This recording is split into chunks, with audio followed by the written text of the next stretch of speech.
வணக்கம். ஈரான் அமெரிக்க போர்க்களம் கடந்த 24 மணி நேரங்களில் குவைத்தின் மீது ஈரான் நடத்திய தாக்குதலில் குவைத்தின் உயிர் நாடியாக இருக்கின்ற உள்ளக கட்டமைப்பின் கடல் நீரை குடிநீராக மாற்றுகின்ற சிஸ்டத்தை ஈரான் தாக்கி அழித்து பெரும் தீப்பிழம்பமாக இருக்கின்றது. இதுபோல குவைத்தில் இருக்கின்ற மின்சார கட்டமைப்புகள் மீதும் ஈரானினுடைய தாக்குதல் நடைபெற்றிருக்கின்றது. இதற்கு காரணம் என்ன?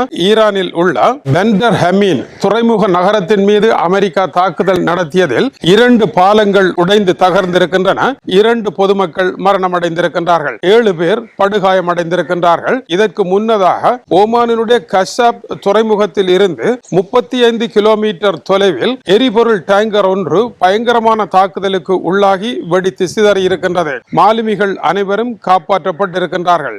அமெரிக்காவினுடைய தாக்குதல் ஈரானினுடைய உள்ளக கட்டமைப்புகளை நோக்கி வேகமாக நடந்து கொண்டிருக்கின்ற நிலையில் பதிலடியாக ஈரான் தாக்கி இருக்கின்ற இன்னொரு ஆபத்தான தாக்குதல் சிரியா நாட்டில் இருக்கின்ற அமெரிக்க படைத்தளமாகிய அல்ஃப் டாண்ட் மீது நடத்திய தாக்குதலாகும். இந்த படைத்தளத்தில் இப்பொழுது அமெரிக்க படைகள் இல்லை. ஆனால் சிரியா நோக்கியும் ஈரான் தன்னுடைய தாக்குதலை விரிவுபடுத்தி இருக்கின்றது.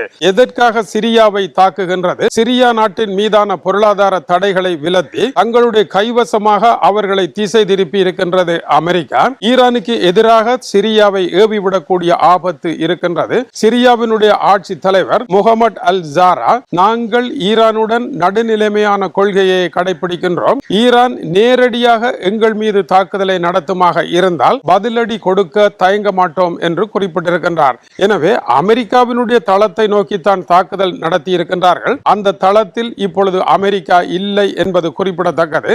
இருந்த பொழுதிலும் இந்த தாக்குதல் அடுத்து வரப்போகின்ற பெரும் பிராந்திய போருக்கான ஒரு நூல் விட்டு பார்க்கும் முயற்சியாகவே இருக்கின்றது.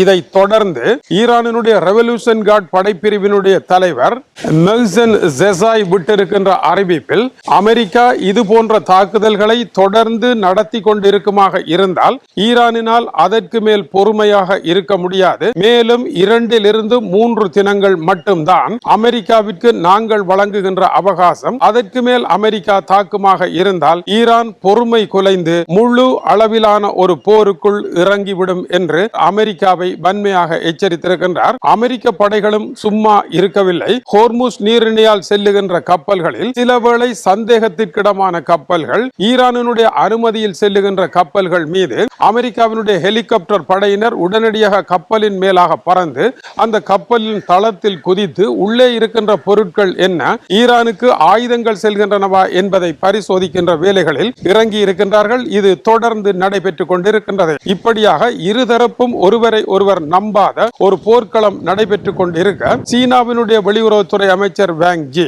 பாகிஸ்தானினுடைய வெளியுறவுத்துறை அமைச்சர் இருவரும் இணைந்து உடனடியாக இருவரும் யுத்தத்தை நிறுத்தி கொண்டு பேச்சுவார்த்தைக்கு திரும்புங்கள் என்றும் 60 தினங்கள் சமாதான ஒப்பந்தத்தை நீங்கள் மதித்து நடக்க வேண்டும் என்றும், இந்த போரினால் நீங்கள் மட்டும் பாதிக்கப்படவில்லை, நாங்களும் பாதிக்கப்படுகின்றோம், ஆகவே நிறுத்துங்கள் என்று வாங் ஜி கடுமையாக எச்சரித்திருக்கின்றார்.